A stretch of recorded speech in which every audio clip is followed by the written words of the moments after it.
Isang senador determinadong ihatid na sa sesyon sa Lunes ang partial report sa manumalyang flood control projects. May detalye, Rajuman Kondibatak. RMN Live Report.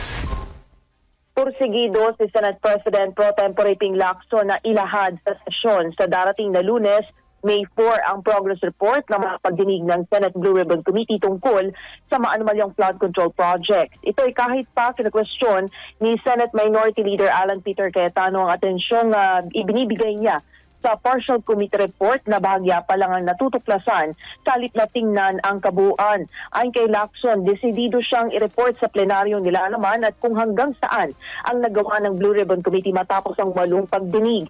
May dahilan niya kung bakit niya ito gagawin. Ito ay dahil nararapat lamang na malaman ng mga Pilipino ang katotohanan sa kabila ng mga false narratives na pinalulutang ng ilang mga kritiko na pinipili lang nila ang mga hahabulin at pananagutin sa katiwalian. Nilinaw din ni Lacson na ang pagpirma sa partial committee report sa investigasyon sa flood control ay hindi nangangahulugan ng pagsang-ayon kundi pagbibigay daan lamang para ito'y maiulat sa plenaryo at mapagdebatihan, maamyendahan at tuluyang pagtibayin dahil kulang sa kailangang lagda.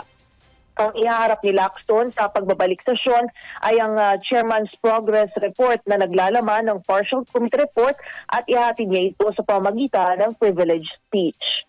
Kasama mo sa DZXL RMN Manila, Rajuman Kondibatak, Tatak RMN.